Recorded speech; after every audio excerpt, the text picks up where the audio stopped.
안녕하세요. 저는 어느새 50이라는 나이를 바라보고 있는 남자입니다. 앞만 보고 어찌나 바쁘게 살았는지 제 나이도 헷갈리는 날이 많았는데 언제 시간이 이렇게 흐른 건지 모르겠네요. 뭔가 두려우면서도 안정적인 제 나이를 다시금 입력시키며 지난 날들을 한번 회상해 보려 합니다. 누군가에게 자랑하려고 혹은 위로받으려고 적는 글은 아닙니다. 그저 제 인생은 이렇습니다. 이렇게 열심히 살아보았습니다. 이 정도이니 함께 제 젊은 날을 즐겨주시면 감사하겠습니다. 제 입으로 이런 말을 하기엔 좀 부끄럽지만 저는 학교에서 인기가 많은 학생이었습니다. 여학생들이 저를 따라다녔다는 의미가 아니라 제가 공부도 잘하고 반에서 회장도 하고 운동도 좋아하는 그런 외향적인 성격이다 보니 친구를 두루두루 잘 사귀었던 것 같아요. 저는 서울에서 태어나고 쭉 서울에서 자라서 제가 다닌 고등학교는 학급 수도 많고 학생도 정말 많았습니다. 그 사이에서 저는 전교 1등을 했습니다. 그것도 학원 한 번 다니지 않고 말이죠. 친구들은 다 저에게 서울대를 갈 거라고 했고 선생님들도 제게 기대를 많이 했고 저 또한 서울대를 갈 수 있을 거라 믿었죠. 하지만 저희 부모님은 그런 저를 썩 좋아하지 않으셨습니다. 아니, 지금 생각해보면 세상의 모든 것을 못마땅하게 여기셨던 분들 같아요. 앞서 말한 것처럼 제가 학원 한 번 못 다닌 이유는 바로 가정 형편 때문이었습니다. 항상 욕심만 넘치셔서 인생의 한 방만을 누리던 아버지는 무리하게 벌린 사업을 쫄딱 망하시고는 일용직에 전전하시며 매일 불만이 많으셨습니다. 아직도 기억나는 게 아버지는 매일 밤마다 술과 함께 뉴스를 보시며 나라가 어쨌다느니 하면서 욕을 하셨죠. 어머니도 어떤 전문직에 종사하시는 분 아니셨습니다. 그냥 면접을 보시고 써주는 곳이 있으면 다녔다가 안 맞으면 그만두었다가를 반복하던 분이셨죠. 그리고 제 밑으로 여동생이 하나 있었는데 예기치 못한 늦둥이라 저랑 10살이나 차이가 났습니다. 제가 19살 때 동생은 고작 초등학교 2학년이었습니다. 고등학교 3학년이 시작되기 전에 저는 제 진로에 대한 상담을 하려고 부모님께 얘기를 꺼냈습니다. 대학에 진학하고 싶다는 의사를 표했고 부모님도 이미 제가 전교 1등이라는 사실을 알고 계셨죠. 그런데 어머니의 입에서 나온 그 한마디가 저를 무너뜨렸습니다. 애초에 그런 분들께 어떤 기대를 한 제가 바보였던 거죠. 대학 꼭 가야겠니? 네? 대학 그거 나온다고 크게 달라지는 것도 아니고 그냥 졸업하고 바로 돈 버는 게 낫지 않겠니? 등록금도 만만치 않을 텐데. 어머니, 저 대학 가고 싶어요. 등록금 걱정 안 되시게 제가 열심히 공부해서 장학금 받고 다닐게요. 그게 문제가 아니라 그 기간 동안 돈을 더 벌 수 있는 걸 못 버는 거잖아. 그거 4년 공부 안 한다고 큰일 나는 것도 아니고. 그리고 네 동생도 생각해야지. 이제 초등학교 막 들어갔는데 동생 생각은 안 하니? 저는 이제껏 세상에 불평만 늘어놓는 아버지에 대한 혐오가 더 컸습니다. 그런데 그 순간부터는 어머니가 미치도록 밉더라고요. 그럼 제 인생은요? 그 4년이 결정지어줄 제 인생은 아무것도 아닌가요? 라는 말이 목구멍까지 치밀어 올랐지만 참을 수밖에 없었습니다. 그게 제 앞에 놓인 현실이었으니까요. 그날 어머니는 저희 집 사정에 대해 털어놓으셨고 저는 묵묵히 듣고 있을 수밖에 없었습니다. 아버지의 이름으로 되어 있는 수억의 빚, 그리고 굳은 일들로 손목이며 다리며 많이 망가진 어머니의 몸. 당장 내일 누가 쳐들어와서 우리가 겨우 가진 이 쥐뿔만한 것들을 다 가져가도 이상하지 않을 상황이라고 했습니다. 당장 누구 한 명이 거둔다면 그제야 숨이라도 쉴 수 있는 저희 집 환경에 순응해야 한다는 것을 알면서도 괜한 오기가 생기더라고요. 내가 대학에 있는 4년이 조금 힘들더라도 그 후에 이 모든 것을 다 해결할 수 있을 만큼 많은 돈을 벌면 되는 거 아닐까 하는 생각도 들고, 내가 지금 전교 1등인데 더 열심히 해서 장학금 받고 틈틈이 알바해서 보태면 되지 않을까 하는 19살만이 할 수 있는 자신감이 생기더라고요. 그래서 부모님 몰래 저는 대학교에 가는 것을 준비하게 되었습니다. 그리고 곧 저는 제 인생 최고의 여자를 만나게 되죠. 저는 고등학교 3학년 때도 반 회장을 하게 되었습니다. 그리고 우연히 옆반 회장인 지금 아내를 만나게 되었습니다. 그녀는 정말 천사 같았습니다. 무언가에 쫓기면서 사는 저와는 다르게 항상 여유가 있었고 친구들에게도 정말 친절했습니다. 왜 2년 동안 그녀의 존재를 몰랐을까? 제 자신이 바보같이 느껴질 정도였죠. 저는 아내와 친해지려고 애를 썼습니다. 임원 회의가 있을 때면 옆 반쪽을 서성거리다가 아내가 나오면 우연인 것처럼 같이 회의실까지 갔고 다른 친구를 만난다는 핑계로 옆반에 자주 찾아가게 되었습니다. 그리고 운명인 건지 아내와 저는 같은 학교를 희망하고 있었습니다. 그 덕분에 더 가까워질 수 있었던 것 같아요. 그리고 그해 여름 저는 희망하던 학교에 수시 합격을 하게 됩니다. 그리고 아내도 마찬가지로 저와 같은 학교에 합격을 하게 되었죠. 저는 바로 아내에게 고백했습니다. 태희야, 나랑 사귀자. 저는 두 눈을 질끈 감고 큰 소리로 외쳤습니다. 목 끝까지 단추를 잠근 파란색 셔츠가 답답해서인지 너무 떨려서인지 얼굴이 시뻘개지는 게 느껴졌습니다. 아내가 대답이 없길래 눈을 살짝 떠보자 그녀의 얼굴도 아주 빨갛게 달아올라 있었습니다. 그리고 그녀는 아주 예쁜 목소리로 그래 하면서 고개를 끄덕였습니다. 제 19년 인생 중 그날만큼 행복했던 순간이 없었습니다. 선망하던 대학교에 합격함과 동시에 똑똑하고 예쁜 첫사랑과의 연애가 시작되다니 진흙탕이었던 제 인생에 꽃길이 펼쳐지는 줄 알았습니다. 평생 단 한순간도 네 곁에서 떨어지지 않을게. 언제나 너를 지켜주고 너에게 당당한 남자친구가 될게. 저는 아주 자신감 있게 아내에게 말했습니다.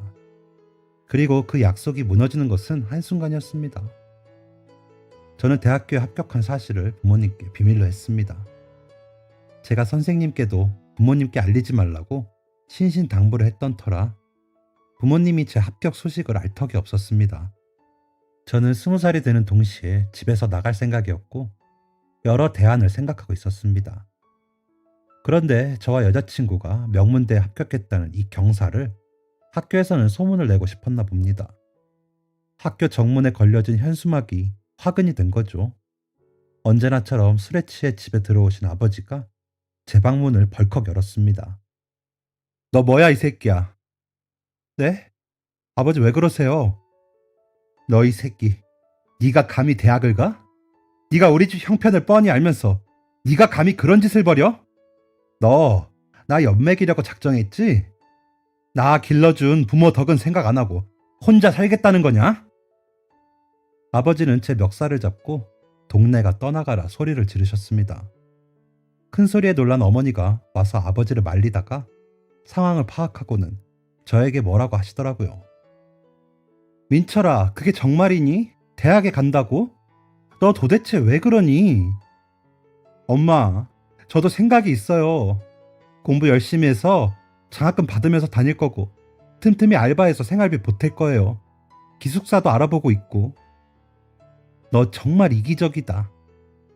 엄마, 네 아빠랑 엄마 뼈 빠지게 일하는 거 안 보이니? 1시간이라도 덜 자고 조금이라도 덜 먹어서 생활에 보탬이 될 생각을 해야지. 뭐 대학? 우리 형편에 그게 맞는다고 생각해? 엄마랑 아빠 이렇게 고생하는데 넌 왜 하고 싶은 거 다 하려고 하니? 어머니가 저에게 쏘아붙이는 와중에 아버지는 제가 가게 될 학교에 전화해서 입학 취소를 요구하셨습니다. 다짜고짜 전화해서 막무가내로 화를 내시며 학교에 가지 않을 거라고 하시더라고요. 그 전화 한 통으로 제 앞에 잠시 펼쳐졌던 꽃길은 다시 진흙탕이 되었습니다. 정말 말문이 막혔습니다. 지금 생각해도 왜 그러셨는지 조금 더 이해가 되지 않고 이해하고 싶지도 않습니다. 어떻게 부모가 자식 앞길을 막을 수 있는지, 진짜 친부모가 맞긴 한 건지 별 쓸데없는 생각이 다 들면서 가슴속에 있던 아주 작은 희망조차도 가지고 있기 싫더라고요. 그날 이후 학교도 가지 않고 방에만 있었습니다. 어차피 곧 2학기가 끝나니 졸업장은 당연히 나올 테고 설령 안 나온들 그런 거 없어도 되는 인생이라고 생각했습니다. 그렇게 일주일이 흐르고 집에 누군가 찾아왔습니다. 바로 아내였죠. 마침 부모님이 일 나가셨을 때라 저는 처음으로 저희 집에 누군가를 데려왔습니다. 낡고 허름하고 냄새나는 저희 집에 처음 온 친구가 여자친구라니 정말 최악이었죠. 아무렴 당시엔 그런 생각을 할 만큼 마음에 여유가 있지 않았습니다. 민철아, 너 무슨 일 있어? 나 대학 못 가. 보면 알겠지만 우리 집 진짜 가난해. 빚도 많고. 나라도 거들어야 하는 상황이야. 그런 거 알면서 객기 한번 부려본 거였는데 결국 이렇게 됐네. 너랑도 더 못 만날 것 같아. 이제 일도 해야 하고 데이트할 돈도 없고 곧 군대도 가야 하고 지금 생각해도 진짜 찌질했습니다. 그런 걸로 소중한 아내를 포기하려고 하다니 제가 아내 눈도 못 쳐다보고 기운 없이 얘기하고 있으니까 아내가 제 얼굴을 확 잡아들었습니다. 야, 너 무슨 말을 그렇게 하냐? 네가 먼저 좋다고 사귀자고 했잖아. 단 한순간도 떨어지지 않는다며? 일하면서 시간 날 때마다 만나면 되는 거고 데이트 비용은 돈 있는 사람이 내면 되는 거고 군대야 뭐 까짓거 기다리면 되지. 너 한 번만 더 못 만난다느니 그런 말 하기만 해봐. 아주 죽는다. 어? 알겠어. 그리고 너 내일부터 학교 나와. 대학을 가든 못 가든 학생이 학교는 나가야지. 알겠어? 갈게. 아내는 제 대답을 듣고는 씩씩거리면서 돌아갔습니다. 아내가 제 눈을 똑바로 보고 쏘아붙이는데 순간 아내의 눈에 눈물이 고이는 모습을 봤습니다. 왜 그런 바보 같은 말을 했을까? 아내가 가자마자 후회가 되더라고요. 그래서 그때 다시 한번 다짐했습니다. 아내랑 같은 학교에 가지는 못했지만 그 학교에 있는 다른 애들보다 더 멋진 사람이 되자고요. 그래서 그 다음 날부터 다시 학교에 갔습니다. 그리고 바로 취업할 수 있는 방법이 있는지 찾아보았죠. 그리고 얼마 지나지 않아 또 한 번 저를 진흙 밑으로 빠지게 하는 일이 일어났습니다. 바로 아버지의 죽음이었죠. 원인은 심장마비였습니다. 여느 때처럼 친구분들과 술을 드시다가 언성이 높아졌고 평소 고혈압이 있으시던 아버지는 갑자기 혈압이 올라가서 심장마비가 오신 거죠. 아버지의 장례식장에서 정말 많이 울었습니다.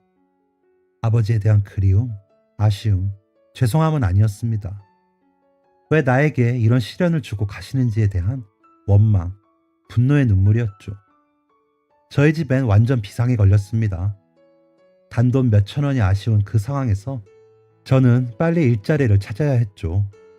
저는 아는 고등학교 선배가 다니는 인쇄소에서 일하게 되었습니다. 정말 아무런 지식이 없는 상태에서 일하려고 하니 보통 힘든 게 아니더라고요.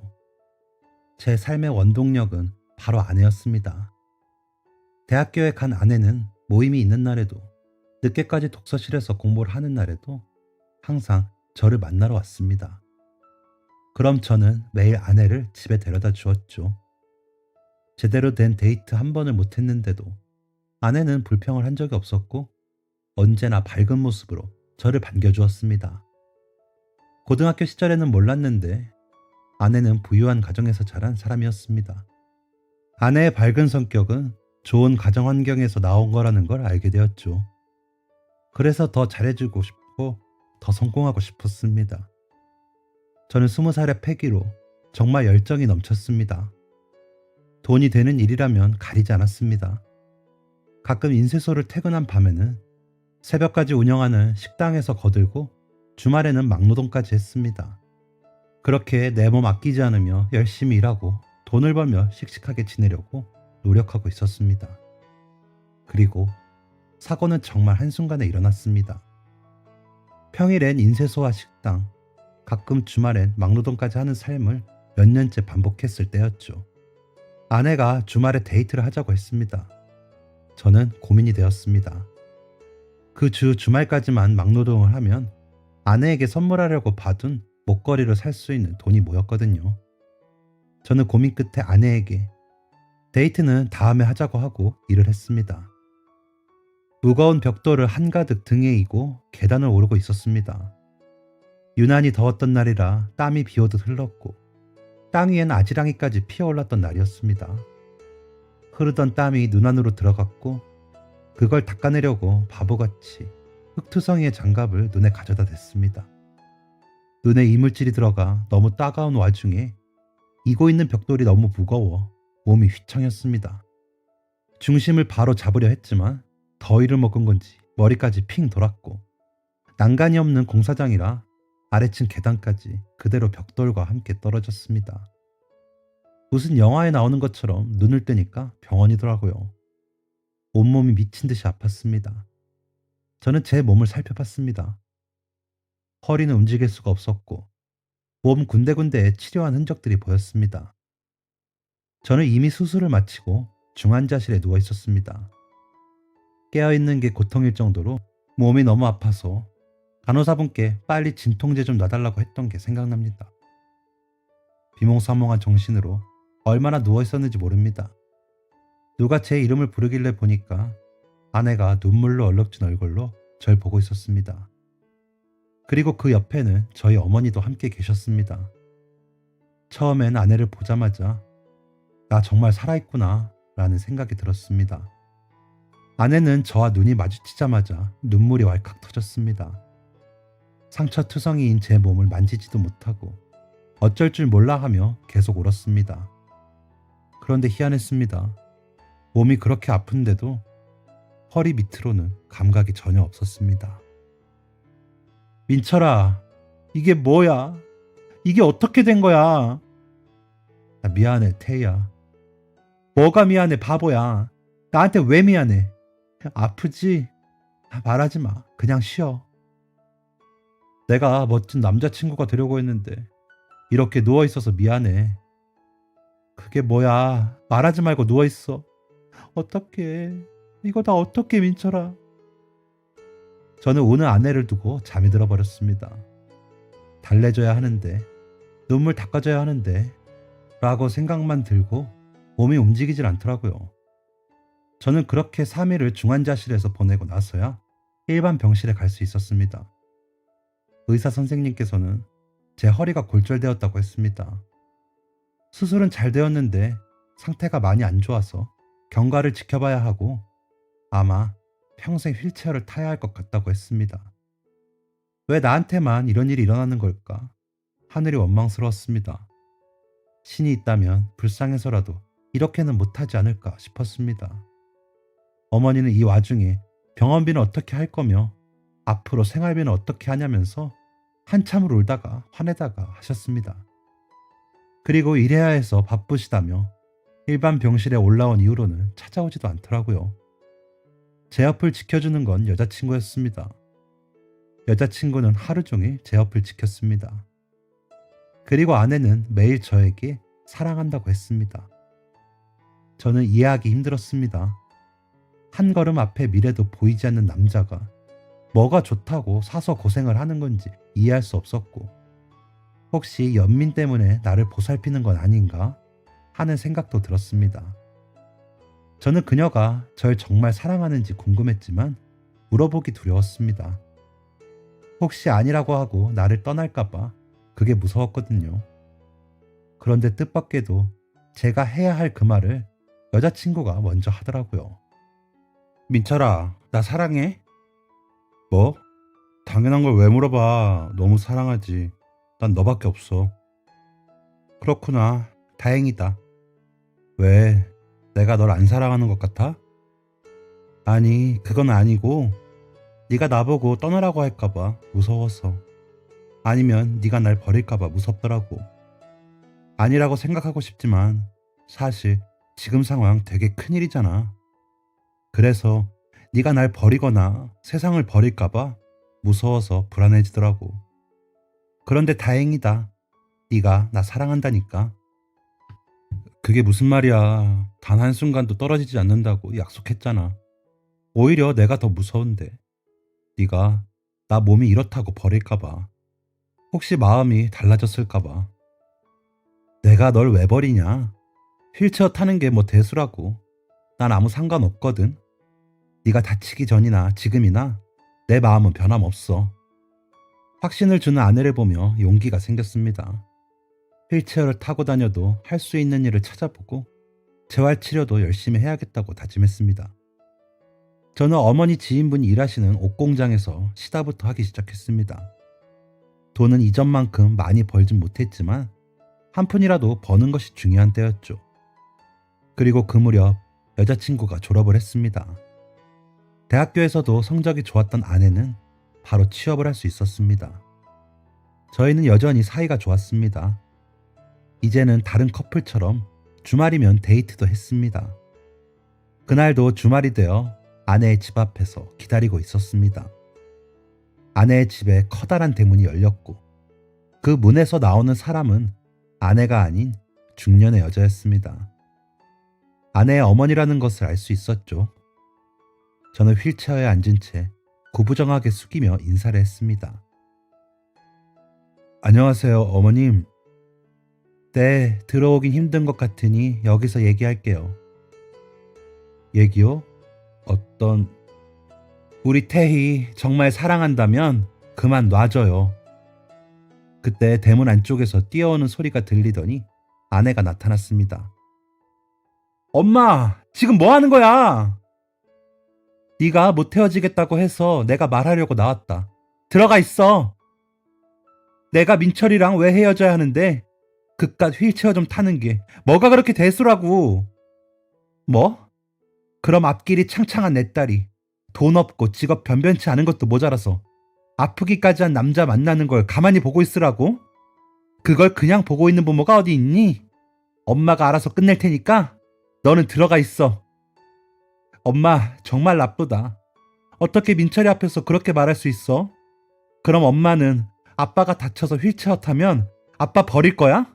응? 그럴 거냐고. 아내의 말에 어머님은 대답을 하지 않으셨습니다. 아내는 그대로 제 휠체어를 끌고 집에서 멀어졌습니다. 그날 아내와 대충 밥을 먹고 헤어지고 집에 들어왔는데 머릿속이 복잡하더라고요. 내가 아내의 앞길을 방해하고 있었다는 사실이 다시금 실감이 났습니다. 그렇다고 아내를 보내줄 순 없었습니다. 제가 아내에게 걸맞는 사람이 되도록 만들어야 했죠. 어떻게 해야 할까 하는 고민은 계속되었습니다. 그러다가 저는 일하는 옷공장에서 거래처 사장님들끼리 하시는 얘기를 듣다가 옷을 집까지 가져다 주는 시스템이 생길 거라는 정보를 알게 되었고 고등학교 졸업 후 쓰지 않았던 머리를 굴려보기로 했습니다. 아내는 당시 디자인 업계에서 일을 하고 있었는데 그 업계에서도 오픈마켓이라는 게 생길 거라는 정보가 있었다고 합니다. 절박하게 제 구질구질한 현실에서 벗어나고 싶었던 저는 무모한 도전을 꿈꾸기 시작했습니다. 오픈마켓에 뛰어들어 옷을 팔아보기로 결심했죠. 그 사업에 더 확신을 준 것은 저희 아내였습니다. 사실 저희 아내가 패션 센스가 남달랐거든요. 의상과는 거리가 먼 마케팅 쪽에서 일을 했던 사람이지만 회사가 디자인 계열이라서 그런지 옷을 보는 안목이 좋았고 마케팅에 대해서는 말할 것도 없이 빠삭했죠. 활발하고 성격도 싹싹했던 아내는 자처해서 저를 도우겠다며 휠체어를 탄 저를 대신해서 동대문 시장을 뛰어다녔죠. 그 모습에 더 힘을 얻은 저는 무작정 사업자부터 등록하고 아내가 가져온 옷들의 사진을 찍어서 오픈마켓에 판매를 하기 시작했습니다. 저희는 바깥 활동을 많이 하는 젊은 여성보다는 직장을 다니거나 육아를 전담하고 있는 30, 40대를 공략했습니다. 아무래도 당시에는 컴퓨터가 없는 집도 있었기 때문에 자녀가 있어서 컴퓨터가 있을 연령층을 공략한 거죠. 그렇기에 사회생활 초년생보다는 경제적인 여유가 있을 거라고 판단했습니다.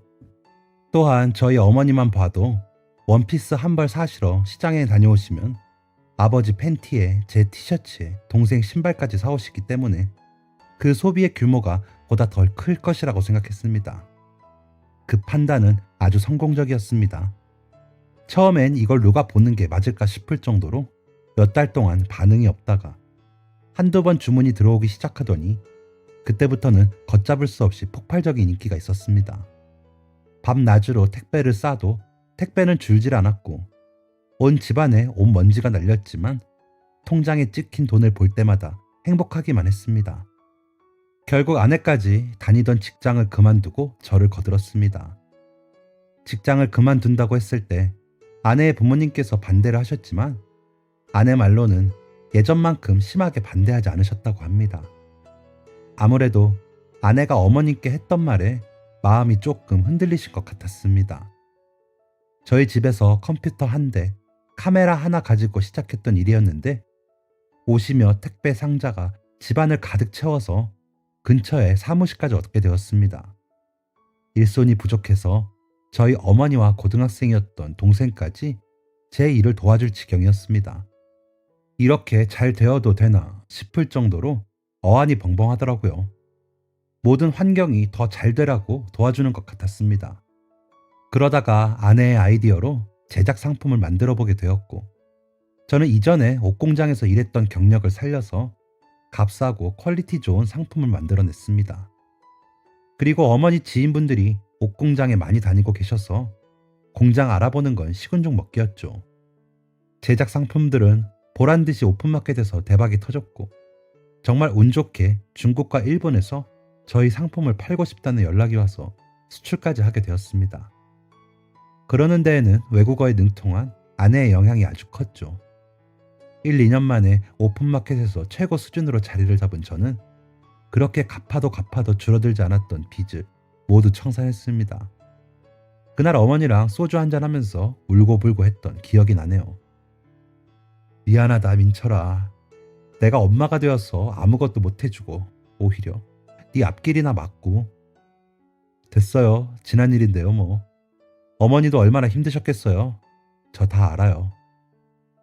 고등학생 때 너한테 대학교 가지 말라고 하고 얼마나 후회했는지 몰라. 대학에 갔으면 네가 안 다치지 않았을까 싶고 미안하다. 그런데 네 아버지가 죽고 그냥 내가 너무 힘들었어. 다 놓아버리고 싶을 만큼 너무 힘들어서 네 얼굴 보는 것도 힘들고 내가 엄마가 되어서 그러면 안 되는데 엄마가 미안해 민철아. 괜찮아요 엄마. 이제 다 괜찮아요. 우리 이제 다 끝났잖아요. 이제 저도 남들처럼 놀러도 다니고 맛있는 것도 먹으면서 하고 싶은 거 다 하면서 살 거예요. 그러니까 어머니도 이제 그만 힘들어하시고 어머니 인생 사세요. 그날 밤 어머니는 정말 많이 우셨습니다. 어머니가 그렇게 많이 우시는 건 아버지가 돌아가셨을 때 이후로 처음이었습니다. 어머니도 마음에 짐이 많으셨겠구나 하면서 처음으로 어머니의 마음을 이해하게 되었습니다. 그리고 빚을 모두 청산한 저에게 아주 중요한 일이 남아 있었습니다. 바로 아내에게 청혼을 하는 것이죠.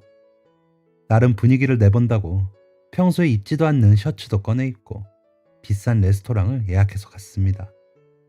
심장이 발끝에서부터 머리끝까지 뛰는 느낌이었습니다. 태연한 척 말했지만 머릿속이 정말 하였습니다. 태희야, 내가 비록 몸이 불편하고 아직은 돈도 많이 없지만 내가 평생 행복하게 해줄게.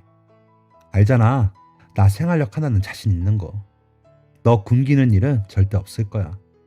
그러니까 우리 결혼하자. 너 처음 봤던 순간부터 하고 싶었던 말이야. 너무 늦어서 미안해. 아내는 눈물을 뚝뚝 흘렸습니다. 정말 심장이 미친 듯이 뛰었는데 아내가 응이라고 하며 고개를 끄덕이는 것을 보자 갑자기 머리가 맑아지고 온몸에 힘이 풀렸습니다. 깊은 숨을 내쉬는 저를 보고 아내는 해맑게 웃었습니다. 그러더니 제 손을 꼭 잡고 얘기했습니다. 우리 재활치료하자 민철아. 그동안 일한다고 바빠서 못했잖아. 그때 의사 선생님 말씀 기억나? 재활 열심히 하면 걸을 순 있을 거라고. 더 늦기 전에 해보자. 나는 나중에 우리 아기랑 셋이 걸어다니는 게 소원이야. 아기? 아내가 아기라는 말을 꺼내는 순간 갑자기 무슨 아기라도 낳은 마냥 머릿속에 앞으로의 행복한 현실이 촤르르 펼쳐지더라고요. 열정이 활활 타오른 저는 고개를 끄덕였습니다. 회사가 계속 잘 되니까 저와 아내 그리고 어머니로는 역부족이더라고요. 그래서 직원들을 뽑았고 덕분에 쉴 수 있는 시간이 조금씩 생겨서 틈이 날 때마다 재활을 하러 다녔습니다. 아직 젊은 나이라 가능성이 있다는 선생님 말씀에 더 열심히 했습니다. 그리고 그 결과 저는 결혼식 날 당당하게 걸어서 신랑 입장을 할 수 있었죠. 물론 완벽하게 정상인처럼 걷진 못했습니다. 목발에 의지한 채 많이 절뚝이며 걷긴 했지만 휠체어를 타지 않고 입장을 했다는 것만으로도 저한테는 엄청난 기적이었습니다. 아참, 아내의 부모님은 이미 아내가 저와 일하겠다고 한 순간부터 서서히 마음을 열고 계셨던 것 같습니다. 아내와 결혼을 약속하고 처음 정식으로 인사드리는 날 발바닥에 땀이 날 정도로 긴장을 했는데 생각보다 장인어른과 장모님의 반응이 아주 나쁘지 않았습니다. 몸이 불편한 것보다 아내에게 짐이 될 가정 환경이 더 걱정이 되셨는데 그래도 제가 열심히 일하고 또 괜찮은 성과를 보이니 믿을 수 있다고 하셨습니다.